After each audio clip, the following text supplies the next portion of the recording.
Hoy tenemos como invitado a un emprendedor que no lo ha tenido nada fácil. A los 16 años dejé de estudiar, ni siquiera me saqué la ESO. Cuando tenía 21 años me rompí por completo, hasta el punto de quedarme completamente arruinado como una rata y yo dije, yo quiero emprender. De funcionario a empresario, ha tenido que reinventarse para lograr todo lo que ha conseguido. Para mí ser freelance no te lo puedes tomar como un empleo, todo depende de ti, de tus decisiones, de tus movimientos, que esto no es el voy a la oficina por las mañanitas y me dicen lo que tengo que hacer. Es experto en optimizar equipos y procesos gracias a herramientas de inteligencia artificial y no code. Yo pasé de tener un equipo de 15 a reducir mucho equipo gracias a la optimización de procesos. Con un equipo pequeño facturo lo mismo que facturaba con 15. Yo ya tengo ciertos agentes que hacen cosas que antes me hacían personas y ahora me lo está haciendo la IA. Ahora ayuda a grandes academias digitales a vender más gracias a sus estrategias de marketing y optimizaciones avanzadas. El primer año, que fue 2020, ese primer año fueron 83.000 y ese primer año cometí todos los errores que tenía que haber cometido y así, genial, ya los hice el primer año, ¿no? En este episodio aprenderás la realidad de ser freelance, las claves para escalar tu negocio digital y cómo optimizar tu equipo para facturar más con menos dolores de cabeza. Lo que no puedes hacer es intentar ser tu propio jefe y tenerle miedo al dinero. Aquí hemos venido a hacer dinero y negocios y si cierras una empresa sin una lágrima, lo que tienes que hacer es ganar pasta. Álvaro Cerpa. Álvaro, ¿Qué tal, tío? bienvenido. ¿Cómo estamos? Un placer. Un placer tenerte por aquí. Bueno, para quien no te conozca, preséntate. Pues mira, chaval normal, de barrio, nacido en Valencia, de padres andaluces y ceutís. Y desde muy pequeñito me ha gustado siempre la informática.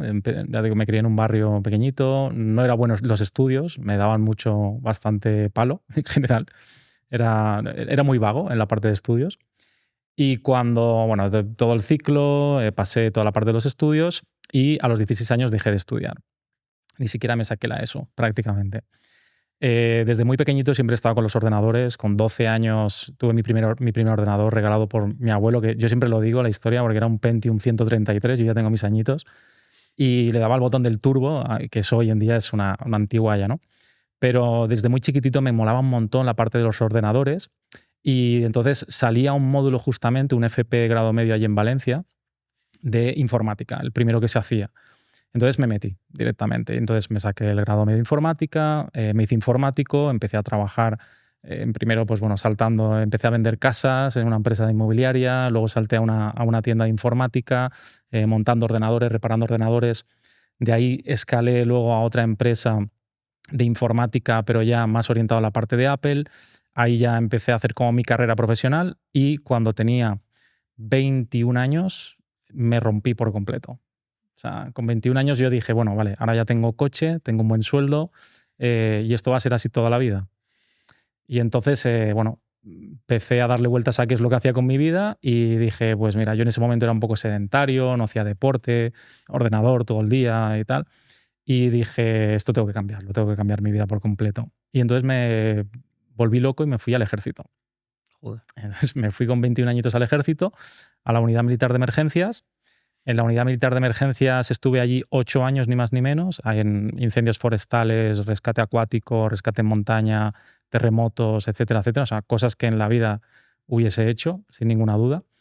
Y de nuevo, después de un tiempo, dije, bueno, vale, muy bien, pero aquí no hay futuro a no ser que hagas carrera militar como tal. Y entonces, y decidí hacer mi primer emprendimiento. Mi primer emprendimiento fue multinivel. ¿Estando todavía en el ejército? Esto estando en el ejército, Hice un multinivel, empezó a irme muy bien en el multinivel, empecé a escalar, a tener equipo y decidí dejar el ejército.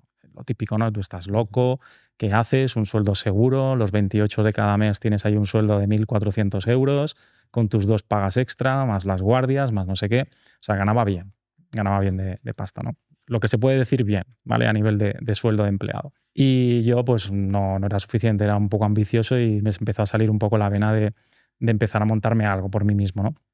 Como digo, me metí en un multinivel.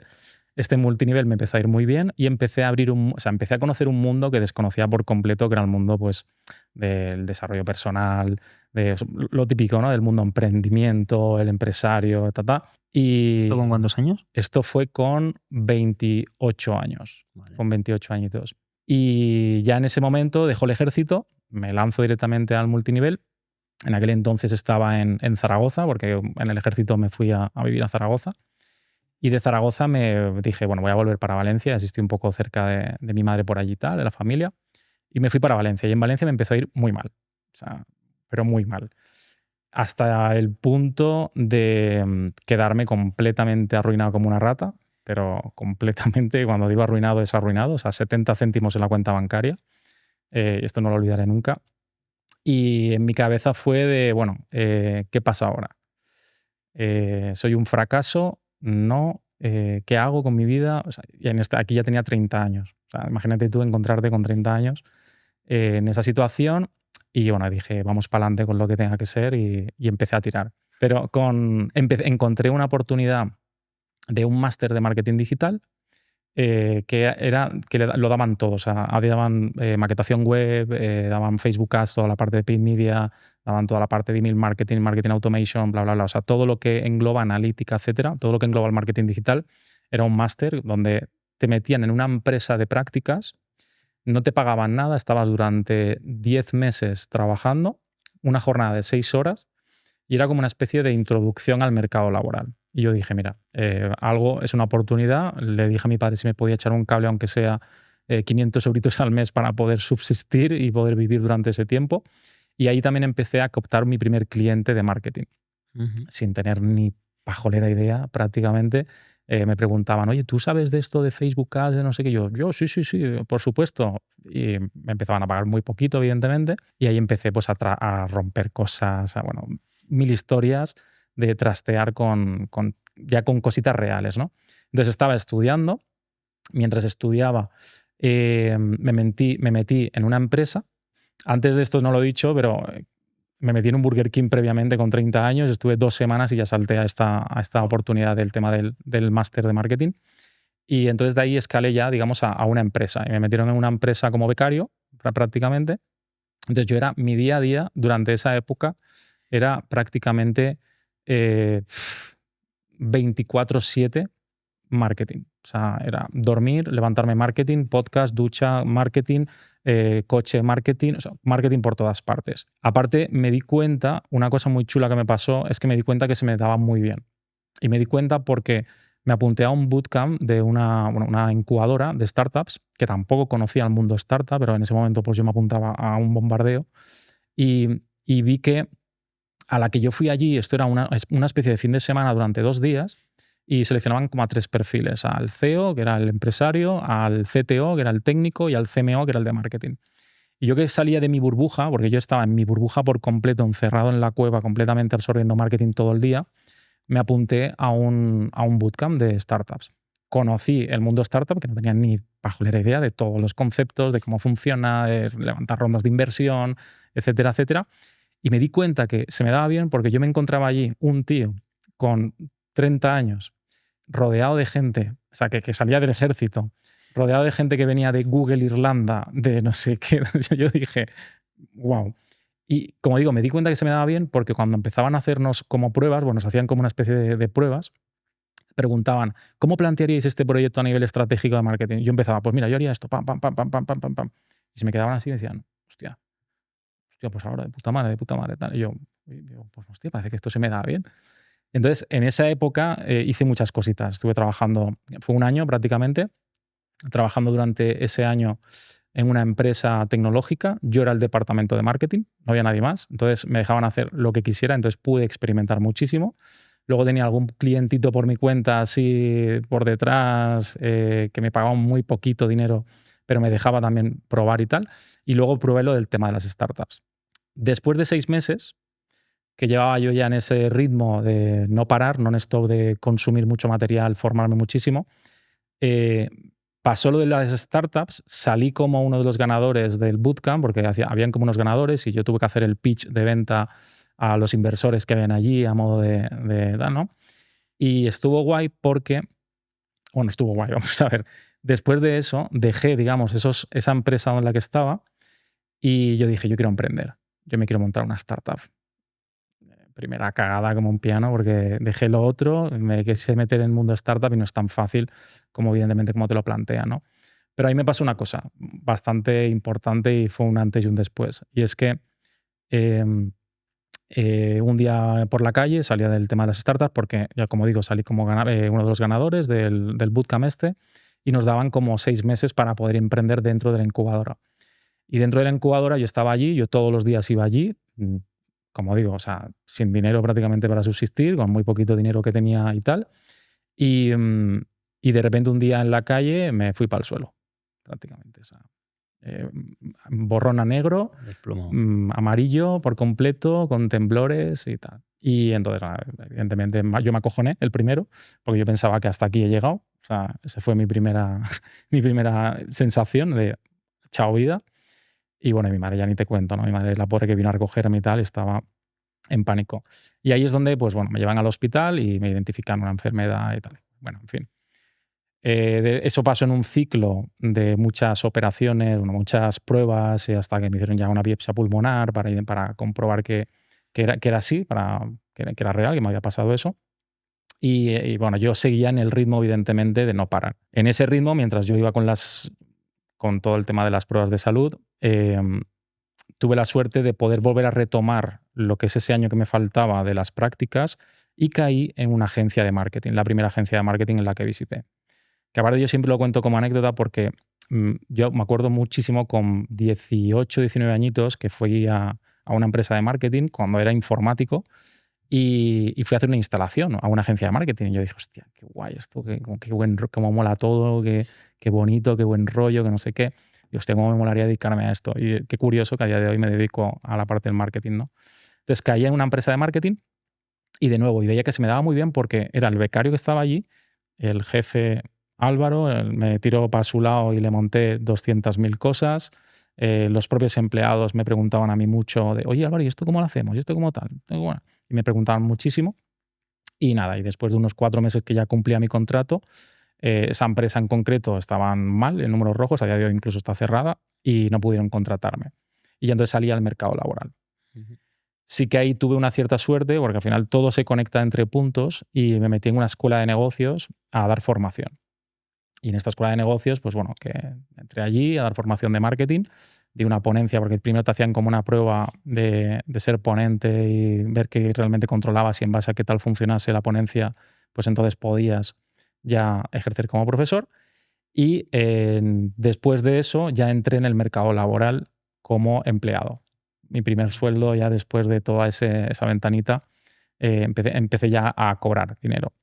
Primero entré en una agencia de marketing. Al mes y medio era el jefe del departamento, prácticamente, cambiando sistemas y cambiando metodologías allí dentro y tal. Y como siempre el jefe tirando mucho de mí hacia él. Yo muy involucrado, evidentemente. Siempre en cualquier empresa que he entrado, obviamente me lo he tomado como si el negocio fuese mío. O sea, siempre ha sido una actitud de mi parte. También es verdad que si te ves en una situación de alta urgencia y emergencia, vas o lo comes o vas a por todas o tiras la toalla. Yo fui a por todas y me ha ido bien, ¿no? Y después de esa agencia salté luego a un proyecto con unos coreanos, que esto fue muy, muy guay, porque fue un departamento muy pequeñito. Teníamos unos coreanos que fabricaban producto en Corea, ellos nos mandaban producto y nosotros metíamos producto en Europa.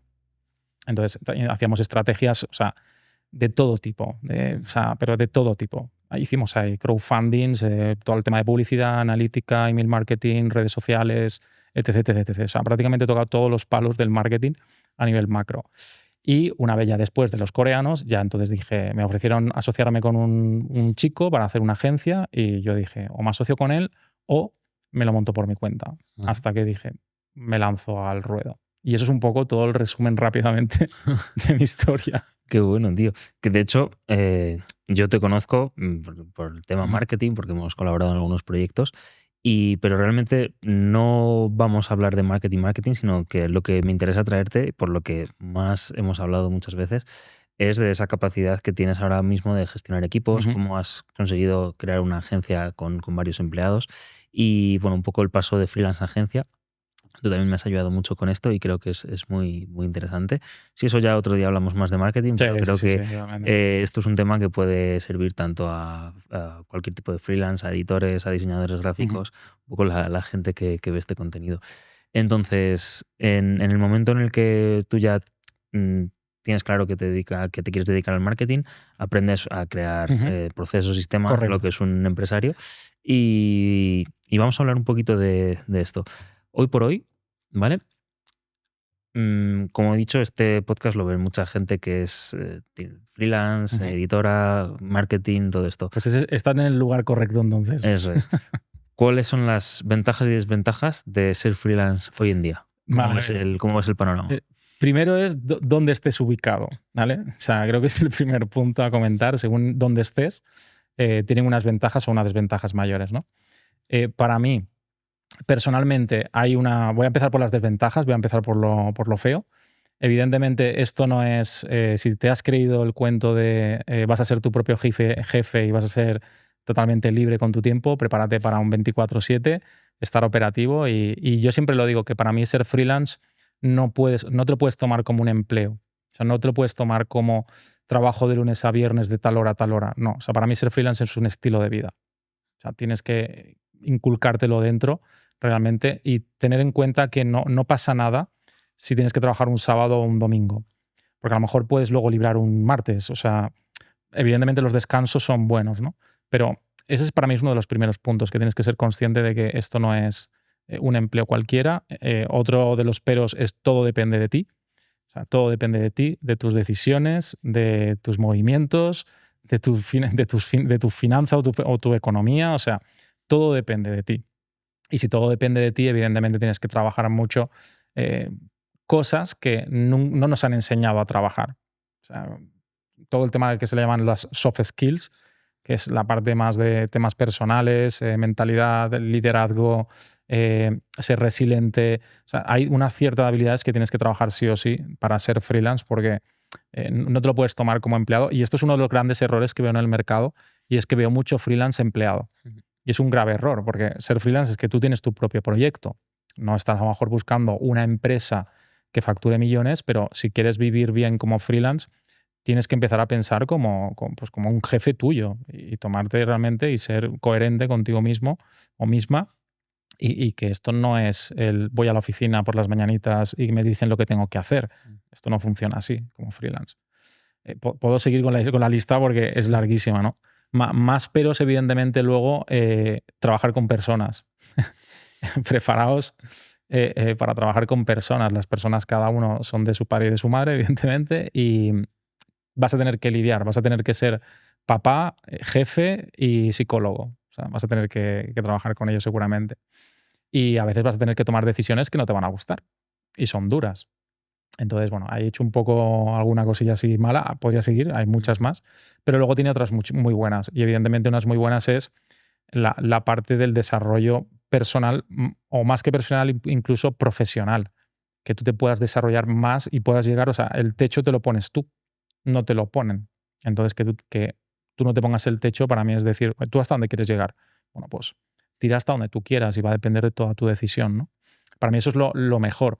La otra, la libertad depende del tipo de freelance que sea. Si eres un freelance, en mi caso, que por ejemplo yo esto lo tuve claro desde un primer momento, que iba a ser 100% remoto, me permite la capacidad de poder viajar y poder trabajar desde cualquier parte del mundo.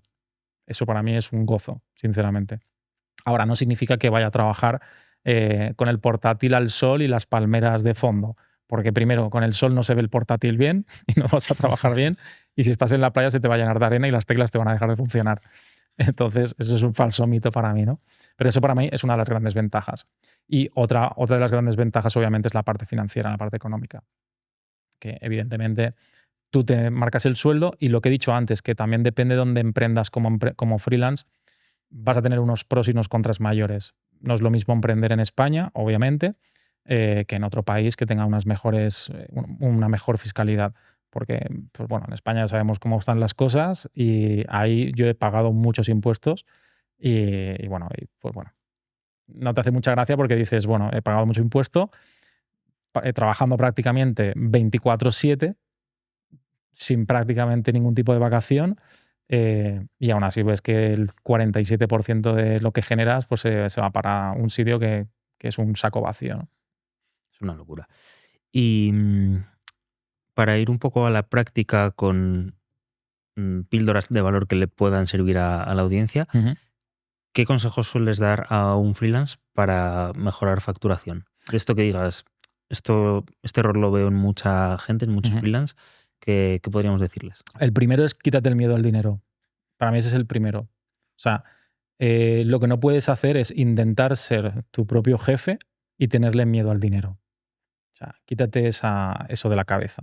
Porque lo mismo, no nos han enseñado y nos han inculcado que el dinero es malo, ¿no? Y quien tiene dinero es un X o Y, ¿no? Pero realmente, si tú quieres escalar y ganar dinero como profesional independiente o como freelance, primero tienes que quitarte el miedo al dinero. Porque te vas a infravalorar, y esto lo he visto muchísimo en freelancers, que se infravaloran directamente. Entonces, que tú te infravalores como persona o como profesional, tienes un problema, porque si tú tienes que vivir de lo que vendes, como tú vayas por debajo de coste porque te da miedo subir precios, primero tienes un grave problema. Porque primero, o sea, si emprendes en España, que a lo mejor el porcentaje mayor que nos pueda ver es español, si emprendes en España como freelance, tú tienes que saber que mínimo te vas a tener que sacar unos 2.000 como mínimo para vivir decentemente y, entre comillas, bien. ¿Vale? Por debajo de eso vas a sobrevivir. Empezando por ahí.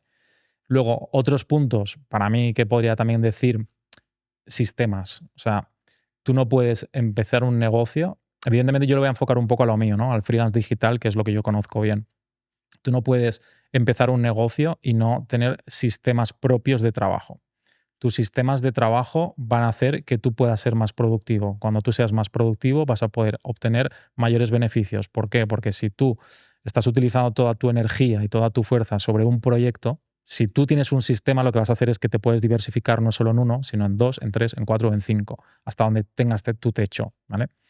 Obviamente depende del tipo de freelance que sea, ¿vale? Pero para mí eso es clave, porque si tienes un cliente que encima tienes miedo al dinero, le estás cobrando 500 euros al mes, no vives. Es que eso ya te va a costar la cuota de autónomo prácticamente. O sea, no vives. Entonces, eso es como mínimo. Podría decir muchos más tips que he visto por ahí. Pero esto los he visto muy, muy, muy, muy claro, lo del tema del miedo al dinero. O el tema del sentirse como un freelance empleado.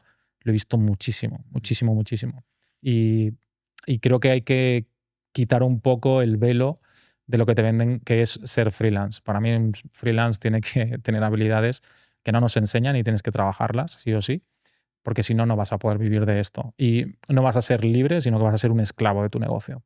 Tanto tú como yo hemos pasado de esta etapa de ser freelance, de tener 3 o 4 clientes, los que pudiéramos, y llegar el momento en el que nos empieza a llegar mucha demanda y decir, vale, si quiero seguir escalando, necesito crear equipo. Correcto. Que es cuando hacemos el paso de freelance a agencia.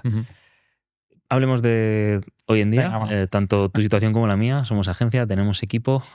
¿Cómo es tener una agencia, en tu caso de marketing, en mi caso de contenido, en 2025? ¿Ventajas, desventajas? Pues mira, para mí sigue siendo un mercado con un potencial tremendo y cada día lo veo más claro. Es decir, como lo hagas bien, puedes tener mucho mercado. Porque hay tanto intrusismo de gente que hace auténticas mierdas, y perdón por la palabra, pero me encuentro de cada barbaridad por ahí que es impresionante. A la mínima que tú lo hagas bien y obviamente tengas esas habilidades de venta, porque esto no es lo mismo, no te enseñan a vender tampoco y vas a empezar a ser comercial también como freelance, ¿no? Pero dar el salto de freelance a tener un equipo es otro dolor, porque una cosa es que tú seas un freelance independiente, que necesitas unas habilidades, tú puedes ser muy bueno en algo en concreto, en un servicio concreto, tener habilidades de comunicación con clientes, vas a captar clientes, estupendo, genial, te puede ir bien como freelance. Ahora, como quieras dar el salto de freelance a empresario a empresaria, prepárate porque aquí viene una nueva etapa en tu ciclo. O sea, ya tienes que empezar a trabajar otro tipo de habilidades, como hablaba antes, ¿no? El tema del liderazgo, el tema de gestionar personas, el escucharlas, incentivarlas, motivarlas, etc, etc, etc. Por lo tanto, para mí hay uno de los puntos fundamentales que voy a hablar un poco de cómo pasar ahí. Primero, trabaja en ti para poder pasar a la parte empresarial, porque, como digo, si tú disfrutas mucho montando webs, por ejemplo, lo que menos vas a hacer cuando das el salto a empresario es hacer webs. Tu mayor parte del tiempo va a estar en gestionar, coordinar, decidir, liderar. O sea, vas a estar más en el rol de decisor, de project manager que de ejecutor realmente, ¿no?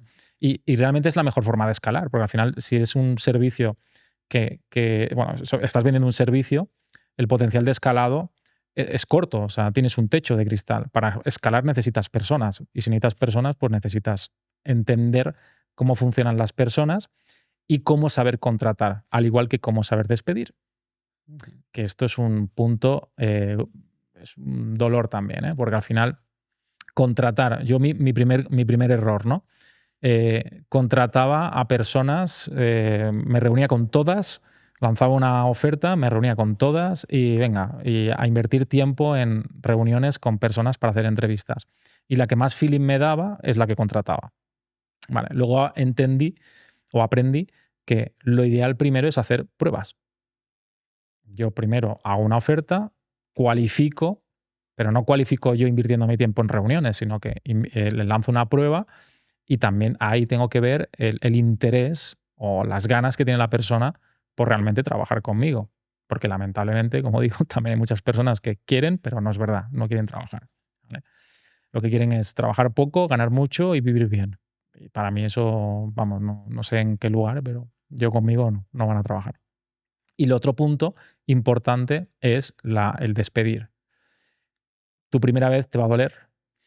Te va a doler, te vas a enfrentar, además te vas a enfrentar a diferentes escenarios. A mí me ha pasado personalmente, personas que se te ponen a llorar, personas que se enfadan y te insultan, personas personas que se lo toman muy bien y lo entienden perfectamente, pero tienes que estar preparado también tú mentalmente para vivir eso, ¿no? Y yo siempre lo digo, esta es una frase muy cliché, pero el contrata lento, despide rápido, para mí es fundamental.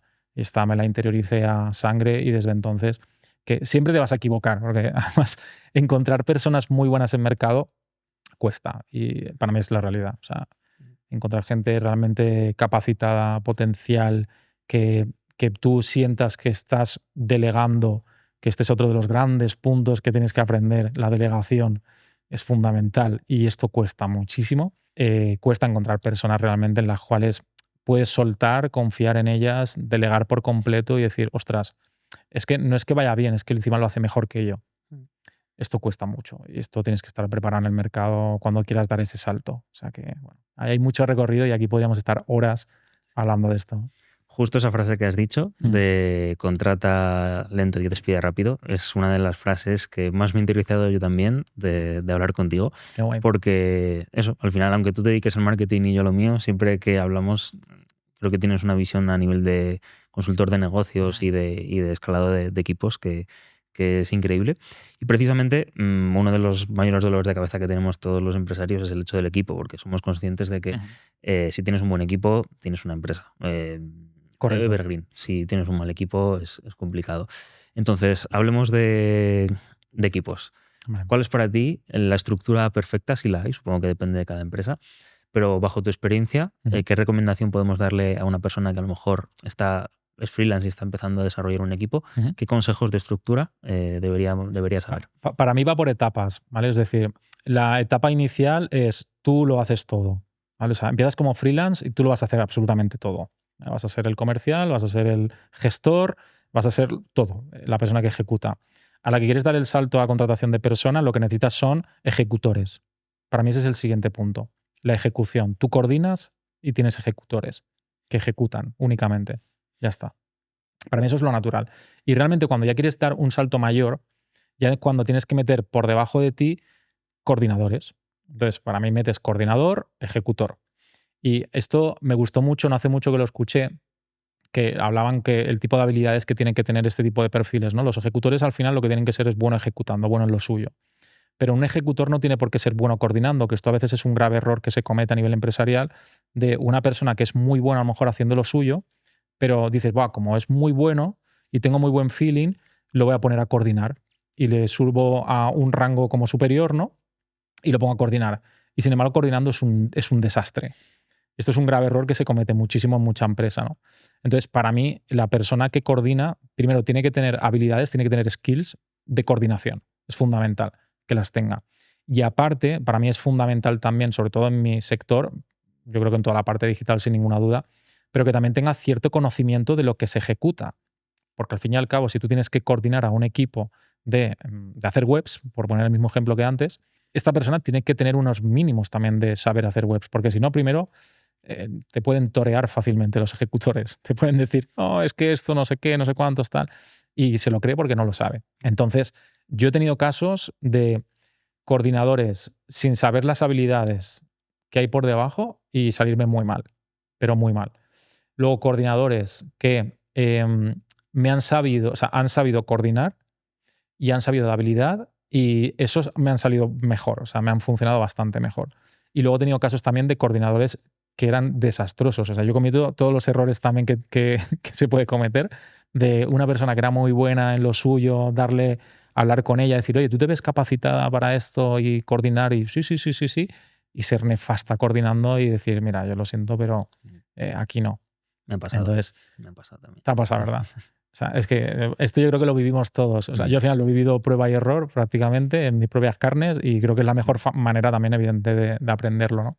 Entonces, para mí sería eso, que tienes que tener en cuenta que cuando quieras ir escalando por niveles, vamos a llamarlo por nivel, ¿no? Al principio vas a ser ejecutor por completo y tú lo haces todo. El siguiente nivel es busca ejecutores. Y aparte, pues, y si tienes un negocio remoto o no lo sé, pero si tienes un negocio remoto, la libertad que tienes de contratación es el mundo. Entonces, ahí lo dejo, ¿vale? O sea, hay que buscar también la parte financiera del mundo, etcétera, etcétera.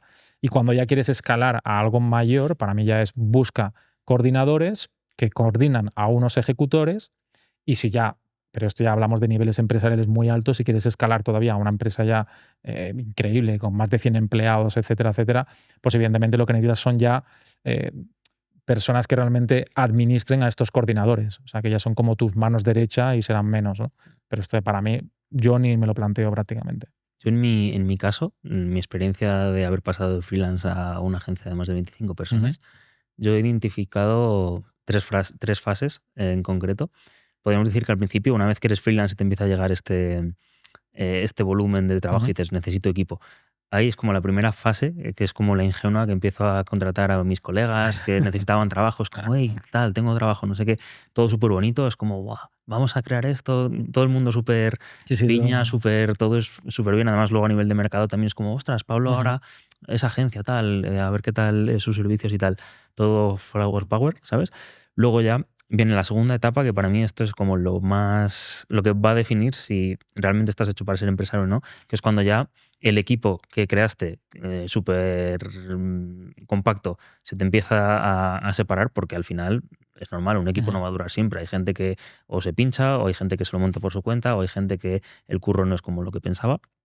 Y claro, yo al principio, en esta primera fase, yo pensaba, como se me vaya esta persona o como se me desmonte el equipo, me daba miedo, ¿sabes? Y es en esta segunda fase cuando tienes que saber ser resiliente y decir, tengo que realmente construir unos procesos y sistemas que no dependan solo de mi equipo. Y aquí, una vez que superas esa segunda fase, que es cuando se te desmonta todo el chiringuito, si llegas a la tercera fase, que para mí es en la que estoy ahora, que es más en plan, entiendo que nadie es imprescindible en la empresa, sino que la empresa soy yo, los procesos, los sistemas, y crear una buena cultura de empresa que si alguien se me va, a los 2 días puedo tener a otra persona y vives más tranquilo. Vives más tranquilo. Yo creo que esta es la etapa a la que cualquier empresario tendrá que aspirar para tener una empresa madura y que esté tranquilo de que, aunque tiene que centrarse en crear un equipo y unos procesos y unos sistemas muy, muy estables, que no tenga ese miedo de decir, ostras, como se me vaya esta persona, nadie es indispensable. Es un poco lo que yo he aprendido, si a alguien le sirve. Totalmente. La parte de procesos, o sea, para mí ha tenido tanto peso a nivel de negocio, porque yo soy muy obsesionado con la parte de procesos y siempre voy buscando el cómo puedo hacer un proceso lo más simple posible. Al final, en mi caso, por ejemplo, que trabajo con cabezas técnicas y cabezas creativas, te das cuenta cuando he trabajado con muchísimas personas que cada mente funciona de una forma. Y aunque ya a mí me encantase trabajar en un modelo de sistemático suizo que todo vaya al milímetro, te das cuenta que contra más lo complicas, peor. Por eso fui hacia detrás. Dije, bueno, me voy a la base y es cómo haciendo los procesos y sistemas lo más simple posible, el equipo funcione bien. Y aparte la experiencia de cara al cliente sea lo más top posible. Y creo que en cierta manera lo he llegado a lograr y siempre voy pivotando, bueno, optimizando el proceso porque voy identificando algunos puntos de mejora y digo, hostia, mira, aquí yo creo que si hacemos esto, mejoramos el proceso. Y eso yo creo que para mí ha sido la clave sin ninguna duda de, ojo, yo pasé de tener un equipo de 15 a reducir mucho equipo gracias a la optimización de procesos. Y ahora tengo la ventaja o tengo la suerte de que con un equipo pequeño facturo lo mismo que facturaba con 15. Y eso es fundamental, que te obsesiones con eso, no solo en la parte de sistemas y procesos, sino también en la parte de cómo optimizo los recursos. O sea, hasta el mínimo euro, a nivel sobre todo logístico de herramientas, que esto yo he visto cosas aberrantes de empresas gastando miles de euros en tecnología. Y yo decía, pero si esto con esto otro lo suplantas y te cuesta la mitad. Y hace lo mismo. Y es ese tiempo de dedicación también en cómo puedo optimizar también la parte del recurso. Y más si eres freelance. O sea, si eres freelance, tus recursos son limitados prácticamente. Entonces, no puedes empezar a contratar 200.000 herramientas porque se te va a ir toda la caja ahí. El dinero realmente tiene que ir orientado a personas y a ti. Y la parte logística de herramientas contra lo menos posible mejor para intentar optimizar y sacar el mayor retorno posible del cliente, ¿no? Si no, para mí no tiene sentido. Claro. Y hoy por hoy, que tienes una agencia que funciona súper bien, seguro como cualquier persona que hemos pasado por este trayecto, has pasado por algún momento jodido de decir, no sé si voy a conseguirlo. También para inspirar y sobre todo si hay alguna persona que está intentando y luchando por hacer ese escalado, ¿cómo han sido esos momentos más duros y cómo los solucionaste? Pues mira, realmente he tenido la suerte que a nivel financiero como tal no he tenido momento duro, pero porque creo que ahí lo enfoqué bien. Yo el primer año que fue 2020, ese primer año facturé 83.000. Ya no tengo problema en la parte financiera. Ese primer año fueron 83.000. Y ese primer año cometí todos los errores que tenía que haber cometido y así, genial, ya los hice el primer año, ¿no? Contraté personas a contrato, o sea, empecé a hacer de todo, ¿no? Me volví un poco loco. Pero sí que es verdad que tuve la suerte porque yo por detrás percibía una ayuda, que esto, si estás en España, es bueno. Es decir, si tú te puedes apalancar y eres empleado, por ejemplo, y quieres dar el salto a ser autónomo, tú puedes pedir la ayuda del paro, que te pagan un sueldo durante un año porque vas a emprender. Entonces, no es mucho, o sea, te van a dar calderilla, pero por lo menos te ayuda para poder salir ese primer año y que en el primer año intentes romper, o sea, hacer todos los errores posibles que tengas que cometer, para que a partir del segundo año ya lo enfoques bien y puedas empujar. Entonces, yo fui escalando mucho la facturación en los años y repíteme la pregunta, Pablo. El momento más difícil Vale, a la hora de escalar y cómo lo solucionaste. Vale, y momentos duros en el proceso, sí, claro. O sea, hay momentos de que primero de querer tirar la toalla, es decir, esto ya está al gorro.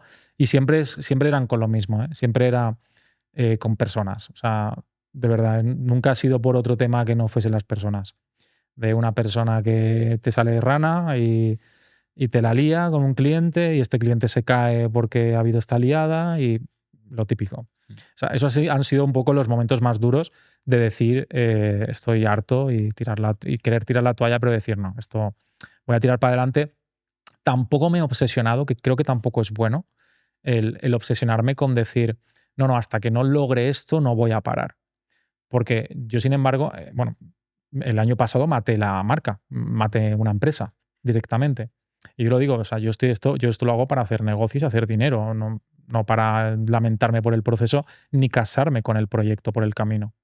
Al final yo veo una oportunidad, pivoto el negocio y yo esto se lo recomendaría a toda la gente que vea, que si tú estás en un sector concreto y quieres destacar, igual tienes que mirar o una de dos, o lo tienes que hacer diferente o te bajas muchísimo el precio. Es que no hay mucho más. Si haces webs, por ejemplo, tienes que buscar siempre la innovación constante y más en este sector digital que vamos a unos niveles de velocidad estratosféricos. Entonces, tienes que estar siempre a la última informándote y viendo un poco la diferenciación.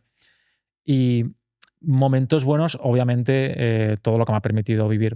O sea, es que la libertad de no tener que echarle cuentas a nadie, que ojo, que al final tus clientes son tus jefes, ¿vale?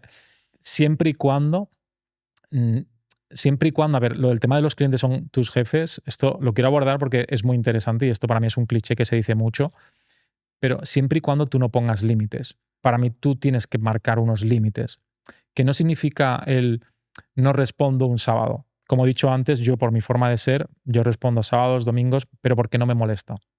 Eso sí, si yo un martes por la mañana estoy descansando, no respondo, no pasa nada, ¿vale? Pero mis clientes están vacunados.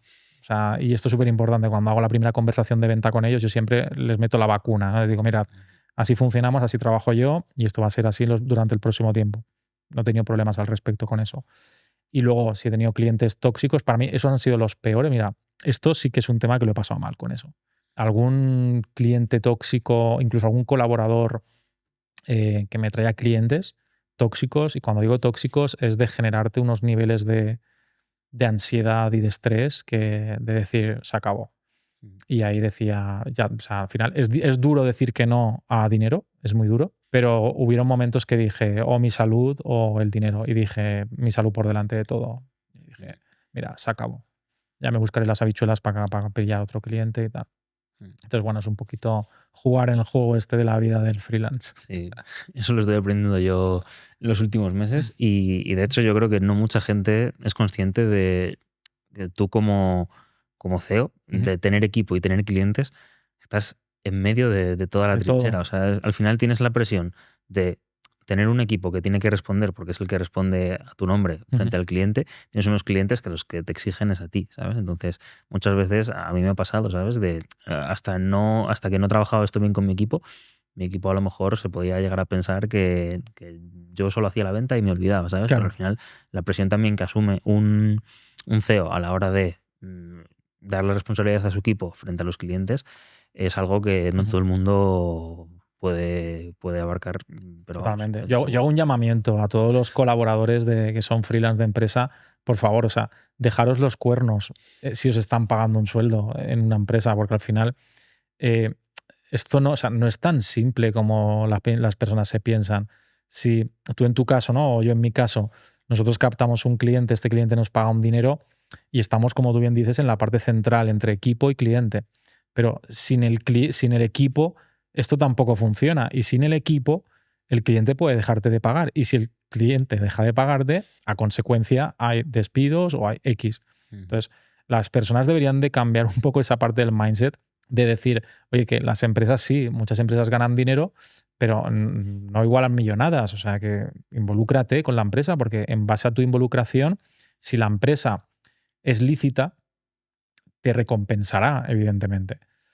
Y sin ti, la empresa no va a generar más para que todo sea más maravilloso. Entonces, bueno.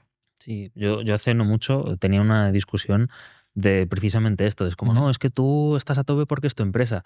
Y es como, tío, cualquier persona que me conoce sabe que yo, en cualquiera de los trabajos que he tenido, desde dependiente en una tienda, que por eso me ascendieron a manager en nada, o sea, con 22 años era manager. Cuando trabajaba en una academia de trading igual, o sea, hacía absolutamente todo. Y no eran mis empresas, pero aún así daba al 100%. Esto a lo mejor me ha permitido aprender tanto que hoy en día pues puedo tener mi agencia y manejarla bien, pero yo creo que es una cuestión de actitud y que yo creo que el emprendedor en ese sentido se nace y no se hace porque tú tengas una empresa, te vuelves un buen trabajador, sino que tiene que venir de... Viene con la persona, o sea, es 99% actitud. También hay una frase que me gusta mucho que dice, no hay nada peor que un tonto motivado, ¿no? Pero, pero que hay casos, ¿no? Por ahí.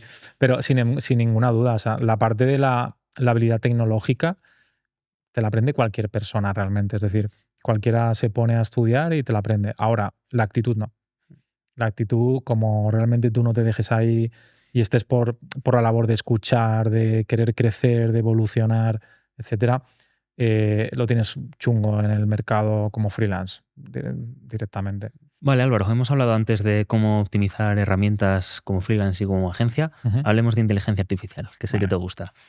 ¿Qué consejos le puedes dar a un freelance o una agencia para poder ser más eficiente, ahorrar costes, trabajar mejor, con menos equipo, gracias a la inteligencia artificial? Primero, que se pongan las pilas desde ya con la IA. O sea, lo de la IA ha venido para quedarse, esto no es una burbuja, que aún escucho gente que dice que es una burbuja. Digo, yo creo que estos son los mismos que dicen que la Tierra es plana, pero sinceramente, o sea, el tema de la IA está empezando a evolucionar a unos niveles que lo que conocemos a día de hoy y las personas conocen la capa superficial. Tú bien sabes que yo estoy muy metido con la parte de la IA. Las personas solo conocen la capa superficial, que es ChatGPT, hacer fotitos con Midjourney o con DALL-E o con alguna de estas y ya está. Y chatear con ChatGPT para preguntarle tonterías de ¿cuándo fue la conquista de no sé qué? Y punto. Lo que hay por detrás, o sea, todo el tema de agentes de inteligencia artificial que se está empezando ya a mover, que son bichos, que le digo yo, bichos que actúan por ti, o sea, eso es una barbaridad. Porque, primero, te va a permitir que cosas que hacían antes personas las vayan a hacer máquinas. Y esto es una realidad, porque esto ya lo estoy haciendo yo directamente. O sea, yo ya tengo ciertos agentes que hacen cosas que antes me hacían personas. Y ahora me lo está haciendo la IA. Entonces, o sea, hay que ponerse las pilas, y más si estás en el sector digital, tienes que ponerte las pilas sí o sí en la parte de la IA, porque va a ser, vamos, o sea, para mí es una herramienta fundamental en el día a día de trabajo. Y ir un poco más allá a nivel de visión, es decir, aunque no ir con todo porque hay tanta información que te va a explotar el coco. Si empezamos a hablar de los MCPs, que eso es una barbaridad que sacó Claudí y se está empezando a implementar en muchas herramientas, los MCPs justamente son que se integran con herramientas y actúan, o sea, hacen cosas por sí mismas. Y que luego puedas crear incluso un ejército de IAs que hablen entre sí, o sea, ya es una locura. Pues todo esto ya está en evolución, ya se están empezando a implementar, ya hay teleoperadoras que están implementando IA en teléfono, en asistencia, o sea, todo esto ha venido para quedarse. Por lo tanto, hay que ponerse mucho las pilas ahí, porque si no, estás totalmente fuera del mercado. Ya ves. Y para inspirar un poquito, ¿cuál ha sido la frase que más te ha ayudado a nivel empresarial, que la tengas grabada en el cerebro? Antes hemos dicho una, ¿tienes alguna otra? Hostia, yo es que soy muy poco de frases de estas. O sea, soy el antigurú de levantarme a las 5 de la mañana, o sea, de por sí madrugo y tal, pero frase como tal, no tengo una concreta favorita, no tengo. Algunas que me hayan marcado a nivel emprendedor es la que te he dicho antes, para mí esa me marcó muchísimo, la o sea, es que eso fue una lección de decir, joder, es que lo estoy haciendo mal. Despide rápido contra talento. Despide rápido contra talento, sin ninguna duda, es fundamental. O sea, y más si quieres escalar, o sea, si quieres ser freelance tú solito haciendo tus servicios, busca cómo mejorar un servicio, cómo escalar, cómo intentar hacer un modelo de escalabilidad con algo diferente de lo que se está haciendo en el mercado y vivirás muy bien. Muy bien, tío. Para inspirar a ese chaval o chavala que tiene un trabajo que tiene un trabajo normal, quiere ser freelance o es freelance, quiere escalar agencia, para que vea que esto es real, ¿cuánto ha sido lo máximo que has llegado a facturar al mes? Mira, yo o sea, te lo voy a decir totalmente transparente, ¿vale? Te lo digo hasta por anualidades. El primer año, como he dicho antes, facturé 83.000, entre 83 y 85. Segundo mes fueron 150. Año, perdón. Nada mal, ¿eh? Segundo año, 150. Tercer año ya empecé a facturar más de 200 y a día de hoy me muevo entre 280, 300 y pico a nivel de facturación. Y el mes que más he hecho igual han sido 40 y pico mil. Súper bien. No te voy a preguntar por margen, pero según lo que has dicho y las optimizaciones que haces, tienes que pegarte un buen margen. Hay buen margen, solo que como emprendí en España, la cantidad de impuestos que he pagado es una barbaridad. Y para este mismo público, ¿qué consejo le darías a una persona, pues eso, que tiene un trabajo normal y que no se atreve a pasar a freelance, o a un freelance que no se atreve a pasar a agencia? Pues mira, aquí sí que les voy a dar un consejazo que va en contra de lo que se dice mucho por ahí. Y es que si tú estás trabajando por cuenta ajena, ¿vale? O sea, en una empresa, y quieres dar un salto como freelance, lo primero es, uno, o tienes un muy buen colchón económico para emprender. Dos, no dejes el trabajo y hazlo en tu tiempo libre. O sea, esa es el mejor consejo que les puedo dar. Yo en mi caso lo hice sin dinero, pero por necesidad, o sea, prácticamente con urgencia. Y sí que tenía ya como un mínimo por el tema de los sueldos que había cobrado, ¿no? Pero tenía un poco ahí de palanca. Pero veo personas que les dicen que emprendan con, no, lánzate a la piscina y con todo, y invierte todo lo que puedas.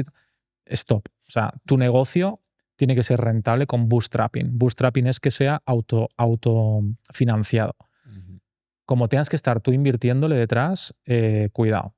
Cuidado, que he visto casos bastante serios de personas quedarse a dos velas financieramente. E incluso en una charla que di hace un tiempo, una persona decirme gracias en la charla que di, que era muy motivacional e inspiracional, decirme gracias, tío, porque me has ayudado a tomar la decisión del cerrar la venta, que es una empresa, o sea, de cerrar la empresa, que es una empresa que por lo visto llevaba ya 1 año y medio, no le era rentable y seguía ahí intentando pico pala. Y dije, tío, aquí hemos venido a hacer dinero y negocios, y si cierras una empresa, sin una lágrima. O sea, lo que tienes que hacer es ganar pasta. Y esto sí que se lo voy a decir como consejo. Si os metéis como freelance, vuestro objetivo número 1 es vender. O sea, vender. No empezar a me monto un canal de Instagram, un YouTube de no sé qué, me hago un plan increíble, me monto una website espectacular, hasta que no lo tenga todo montado no salgo a vender. Como hagas eso, al mes 3 estás completamente cao a nivel financiero. O sea, tu objetivo número 1 es sal a vender tu servicio cuanto antes, ya sea de contactos, ya sea por redes, ya sea como tú quieras, pero vende. Fundamental. Qué bueno, tío. Pues ya para acabar, vamos a hacer un jueguecito típico de preguntas y respuestas rápidas, ¿vale? No hace falta que sea respuesta con una palabra, pero puede ser una pequeña frase argumentada, ¿vale? Bajo tu experiencia, hoy en día, ¿qué es mejor, freelance o agencia? Hostia, qué buena. Depende de tu objetivo. Depende de tu objetivo. Puedes vivir muy bien. Mira, y esto es que te lo argumento, ¿eh? O sea, conozco personas que viven muy bien como freelance y ganan muy bien. Conozco agencias que viven muy bien y ganan muy bien. Conozco freelance que viven muy mal y conozco agencias que viven muy mal. Entonces, depende de tus objetivos, de lo que tú quieras contigo mismo y con tu vida a nivel personal. O sea, tienes que ser muy, muy sincero con lo que tú quieres lograr. Si lo haces por tener libertad, más tiempo libre, etcétera, quédate como freelance. Si quieres escalar algo más ambicioso, dedicarle durante una temporada larga, fuerte y duro, y sacrificar parte de tu vida en montarte una agencia, móntate una agencia. Entonces, con lo que tú sientas. Yo creo que depende de lo ambicioso que seas y la cantidad de marrones que estés dispuesto a comerte. Un error que cometen muchos emprendedores a la hora de escalar su negocio. Un error, contratar a tus colegas. Correcto. No siempre sale mal, ¿eh? No, yo tengo muchos de mis mejores trabajadores son mis colegas de todo. Colegas o familiares, también. Eso sí. Cuidadito. Pero no tiene por qué salir mal. Pero... No, puede salir bien, pero estadísticamente el problema es que cuando se empiezan a juntar la parte económica, entramos en terrenos pantanosos. Porque cuando se mete el dinero de por medio siempre genera mucho problema, por lo dicho, porque como nos enseñan a tenerle miedo al dinero y que el dinero tiene que ser el objetivo fundamental de todo, pues evidentemente empieza a generar conflictos. Y no es que cambie a la gente, que esto es un cliché que dicen mucho. Para mí el dinero no es que cambie a las personas, sino que realmente potencia lo que tú ya eres por dentro. Entonces, lo que tú tengas dentro de ti, el dinero lo va a potenciar. Sí, yo que he tenido decenas de amigos contratados, como he dicho, tengo algunos que han salido muy bien y que son de mis mejores empleados y que sabemos separar perfectamente amistad de curro. Y es fundamental. Pero también hay otros que han salido mal y lo importante yo creo que es saber separar. Totalmente. Amistad, curro, no siempre sale bien y hay que saber el momento de decir, no puedes tenerle contratado por el hecho de que sea tu amigo porque te puede hundir la empresa perfectamente. Siguiente. Ir a volumen, ganar más, pero tener una gran presión encima, o ir a clientes filtrados, ganar menos, pero ir más tranquilo. Opción B de calle, tío. O sea, pero para mí, porque la opción A tiene fecha de caducidad, es pan para hoy, hambre para mañana. Ir a volumen, vas a perder calidad de servicio, vas a ir de forma caótica, vas a tener clientes. Que esto además es el gran número de agencias del mercado. Es esto. O sea, van a esto. Van a volumen. Y yo esto lo he vivido, de decir, entrar a un cliente y decir, uy, este cliente va a durar 3 meses. Y dices, wow. O sea, wow. Yo me enfoqué más en la parte de, prefiero pocos buenos acuerdos cerrados económicamente. Incluso luego está la parte del partnership, que es muy interesante, con ciertos proyectos.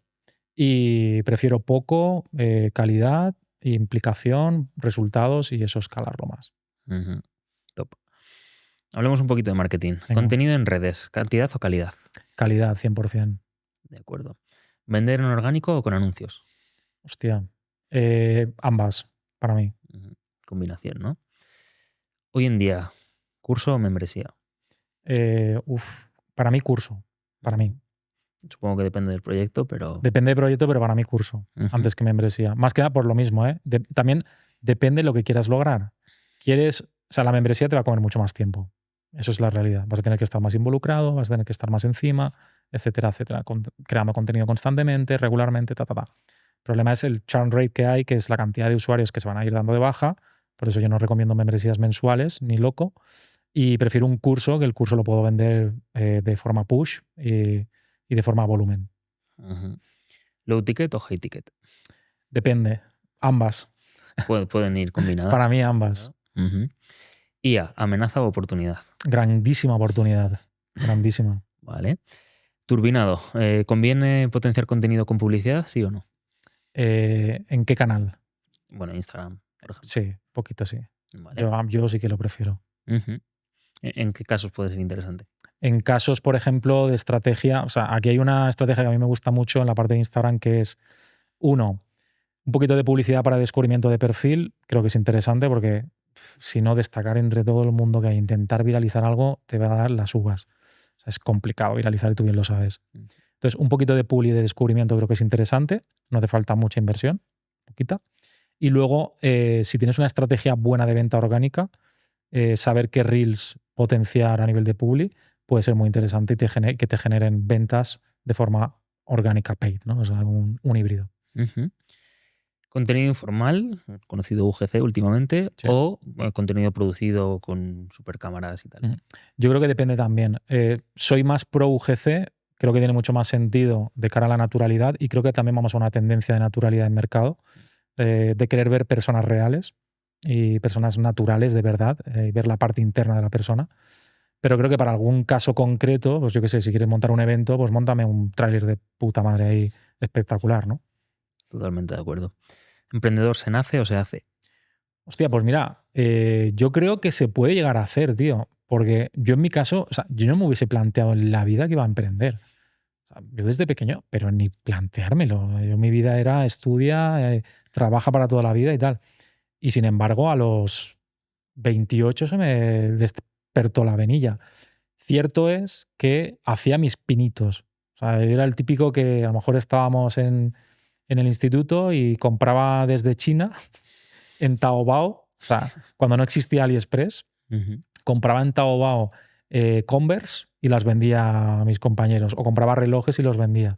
O camisetas de la NBA y las vendía. Y tenía que hablar con un intermediario americano que estaba allí, era un chino realmente, que hablaba inglés, y él compraba directamente en fábrica y yo me lo mandaba y lo vendía aquí. Qué guapo. De hecho, siempre hemos comentado ya en algún otro episodio que la mayoría de emprendedores que conozco siempre nos ha pasado algo jodido en la vida como para acabar diciendo te haces. O sea, sí que conozco también, el otro día estuve entrevistando a Guille, que en su caso sí que nació así, o sea, desde que tenía 12 años el tío pam, pero la mayoría que conocemos suele haber pasado por algo jodido que le ha hecho... Que le ha hecho el clic. Le ha hecho el clic. Totalmente. Es curioso porque esto también se habla mucho, ¿no? Del empresario o empresaria que tienen, los que tienen más éxito normalmente son personas más mayores, cuando emprenden más tarde. Esto es muy curioso. Esto hay una estadística que te lo afirma. Que contra más mayor es el empresario o empresaria que ha emprendido, más éxito ha tenido normalmente. Y entiendo que por todo lo aprendido durante el camino, obviamente, porque ahora te encuentras chavales de 19, 18 años que dicen, soy empresario, y dices, ¿y la experiencia dónde está? Un autónomo de Fuengirola. Y digo, ¿y la experiencia dónde está? Dios, no sé. Encuentro muchos casos de estos. Di a una persona, o invita a una persona que podría aportarnos bastante en este tipo de conversaciones. Cualquiera, vais a poder llegar a ella. Bueno, tíralo. Te digo Elon Musk, no. Alguien medianamente posible. Alguien posible. Hay varios que tengo en mente ahora mismo. Jordi Segués, ¿vale? Podría ser interesante porque me gusta mucho cómo habla y creo que tiene una comunicación muy interesante. Lo tienes fácil también. O sea que Y si no, Euge también me parecería muy interesante. Muy bien. Son dos personas que creo que hacen las cosas bien y no son vendehumos. ¿Vale? O sea, creo que son personas normales que han emprendido y tienen mucho conocimiento. Qué bueno. He tenido la suerte de trabajar para ambos, así que a ver si se animan. Pues nada, para acabar, tío, te dejo despedir el podcast, ¿vale? Con algún mensajito para esta gente que quiera animarse, que acabe esta conversación bastante inspirada a tomar acción. ¿Qué les podemos decir? Gracias si has llegado hasta aquí. Fantástico por la retención del canal de YouTube, maravilloso. Si os habéis comido todo el podcast, un placer. Si queréis emprender, pensadlo bien. Sobre todo, ser sinceros con vosotros mismos de qué es lo que queréis lograr, qué es lo que queréis hacer y sobre todo por qué queréis emprender. Eso es fundamental. Que primero hagas un ejercicio de introspección, te pongas con un papelito y por qué quieres tomar esta decisión. Si la decisión es llevarte guiar por cantos de sirena, de trabajar desde una playa con un cocotero con el portátil al sol, revísalo, ¿vale? Revísalo realmente porque eso no es fácil, no es nada fácil. Y que nada, gracias y un placer y si habéis llegado hasta aquí. Así que, chao. Pues Álvaro, muchas gracias, tío. Dejaremos por aquí debajo tus redes para que te sigan y demás, ¿vale? Y nada, nos vemos en el próximo.